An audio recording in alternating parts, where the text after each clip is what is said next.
Hello, you're watching World Talks on TVP World. My name is Sasha Farbach.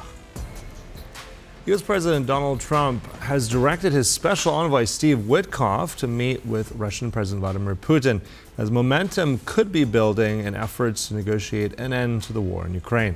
At the same time, Ukrainian officials are preparing for potential talks with President Trump later this month to finalize a peace framework that could reshape the conflict. We now discuss the latest developments and evolving international response with Ivan Horodyskyy, Senior Fellow at the Atlantic Council. Good to have you with us here on TVP World. So I want to begin with this news of Steve Witkoff apparently being sent to see Vladimir Putin yet again. So what do you make of this? Is this now really momentum? Is this symbolic? How do we interpret this latest development in this long ongoing story? I think we're at the beginning of one more stage of this long story you mentioned. I don't think that visit of Witkoff will be a final one. And the main reason is that Vladimir Putin and Russian administration in general, they need to show some wish or willing to end the war. As for now, at all the previous stages, they were showing that their main vision of the future is to continue war and to prolong negotiations as long as possible for them. That's why I'm not expecting too much from next week's Witkoff's visit if it takes place. But still, this is a very sensitive stage where I give some 1-2% that some progress may happen. Mm-hmm. So that's a low chance there, but at the same time, Ivan, there's also speculation at this point. President Zelenskyy wants to meet President Trump. They were talking about maybe this week and early into next week, even if that does happen. What do you think of when those two men are sitting again in the same room? Will that make any difference? Will now Zelenskyy be in some way convinced Donald Trump to do something more in Ukraine's favor? I'm not saying this will happen after yesterday's post of President Trump. I understand why Volodymyr Zelenskyy wants to do it. He believes in personal diplomacy. He believes in his charisma, in his way of negotiating, as well as Donald Trump believes. And he believes that he can explain and convince President Trump that certain conditions are not acceptable, or they should be interpreted in the way best for Ukraine. It's understandable from his position as the president of Ukraine, but still Trump really, as he had shown before with the meeting with Putin in Budapest, which was cancelled, that he wants some results. And negotiations at this stage, he leaves to Witkoff, he leaves to Dan Driscoll, Jared Kushner, other his allies. Mm-hmm. Yeah, you mentioned Driscoll there, and I mean those Abu Dhabi talks, which were rather off the radar, secret. We don't know fully who was there on the Russian side. So how does that fit into all this? Do you think that gave some momentum here? What's your indication on those talks there? This is a very important stage and a very important event. In Ukraine, we have strong rumors that Ukraine also was presented there by the head of intelligence, Kirill Budanov. Certain Ukrainian media have announced it, and some other intelligence officers. We don't know formally, but there are some rumors. But this means that Driscoll's mission is not just to present this plan, 28 points plan in Kyiv, but also to take further steps. And some bit lower level negotiations in Abu Dhabi and other places, they are also part of a bigger picture of diplomacy. But again, we all have seen it. We have seen it in February, in March, in Saudi Arabia, where also Russia was presented at different levels by different officials and no results. That's why only if there are certain results, for example, full or partial ceasefire, we may talk about progress. Mm-hmm. I know that there's a certain level of doubt in all this, especially from the Ukrainian perspective, seeing, as we know from the last even 24 hours, have been renewed Russian strikes. But at the same time, with all this diplomacy going on at the same time, rather than, let's say, be pessimistic about it, what are the Ukrainian, let's say, hopes for this, if any, what we could look at in the next few weeks or months' time, that this could maybe build into something, or again, will be disappointed? What's the Ukrainian perspective on all this? I think that certain disappointment is inevitable in Ukraine. This should be understood because Ukrainian society, also by Zelensky, they believed that victory is possible. Victory in the way that borders of 1991 are possible, that full Russian responsibility is possible, change of regime in Russia is possible. I'm not so pessimistic in this way. I think that the fact that we have preserved our independence and statehood is very important. And I also think that at this stage, the problem is not only in Trump, but in our administration and what steps we're taking during the last 6, 9 months, year, 2 years, to make the victory in any definition of it possible. Unfortunately, my opinion, and not only mine, some major steps were not taken, or they could be taken better. So some disappointments there will be in any way if at this stage peace agreement or peace deal or ceasefire will be concluded, because conditions that they will be very far away from borders of 1991, for example. I also want borders for 1991, but I understand that there are some limits of Ukrainian society, and so we will see. Mm-hmm. I think also you mentioned there in terms of timing, which is key. I mean, we've heard now, I mean, this is very stark by Donald Trump. He said just a few days ago that he wants this done on Thursday. I mean, that's tomorrow. But now at the same time, he said, well, there is no real deadline. I'm quoting here that he's saying it was sort of a map, 28 to 22 points. We'll see how we go. So if anything, I mean, he's been known to change his mind.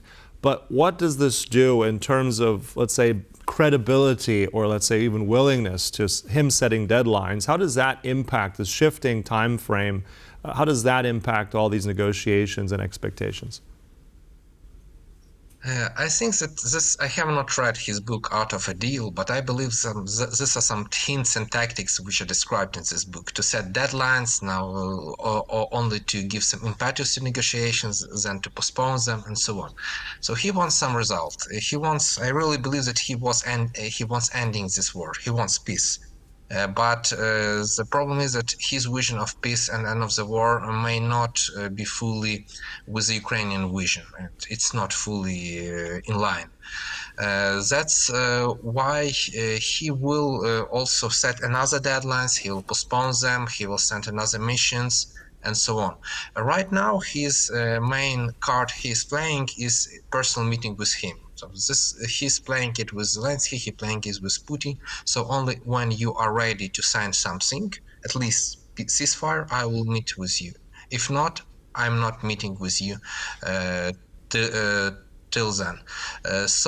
But as I'm saying, it's from the beginning. So I think that we're only at the beginning of a long in this stage. There will be, I think, in future there are possible next stages of negotiations and peace talks. Mm-hmm. You said there, Ivan, that Trump doesn't really have the same line of Ukraine's vision. What seems to be more closer to Ukraine's vision are the Europeans. I mean, they've been very stark allies of Kyiv in all this. In the recent days as well, we've had statements from the UK, from the European Union, etc. Even also Germany's Foreign Minister Vladimir, who said very much here that he emphasized that peace depends on Putin's willingness. We've had also new commitments by Starmer of the UK in terms of missile defenses. How much does this strengthen Ukraine's position in these negotiations, if at all?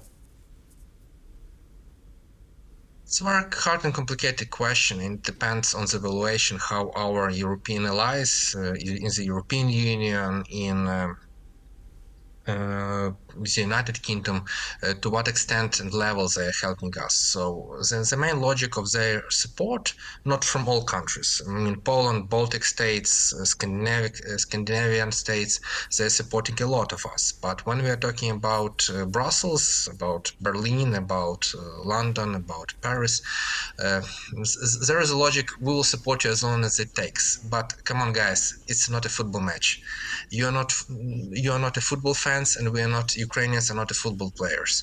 This logic is not working. If you support us, please support us. But what we are seeing, for example, in case of frozen Russian assets, the decision of loan secured by these assets is not possible to be taken for half a year or so. So some negotiations, meetings about next meetings, and so on. So if Europe really wants to have impact in this conflict, and if it wants to be at the table of negotiation, Brussels, Berlin, Paris, London, other capitals, they need to take tough decisions. Tough decisions, I mean not entering the war. We're not expecting this. Ukrainians are not expecting this.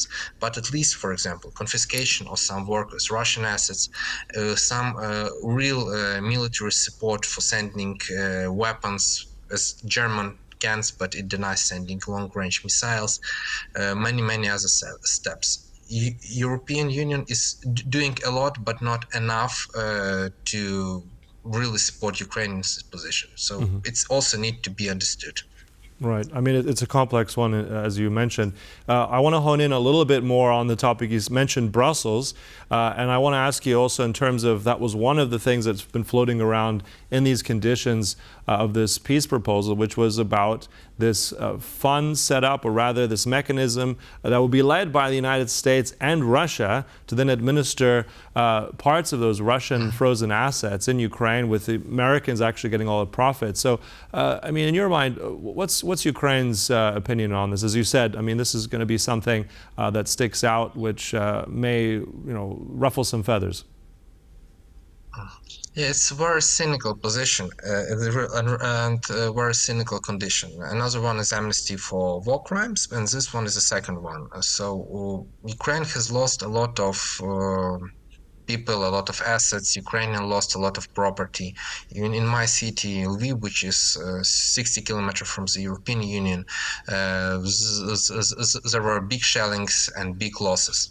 And no reparations are discussed. Russia definitely will never agree to pay any reparation to Ukraine. And these funds, this frozen reserves of Russian Central Bank, are the only possible source to compensate, to finance reparations. And in this case, what was proposed in the first edition of the plan, it was just that everyone will benefit from it. Russia will benefit, the United States definitely will benefit, but Ukrainians will get only 100 billion euros for reconstruction, not just for reparations. And I believe that, for example, reconstruction of the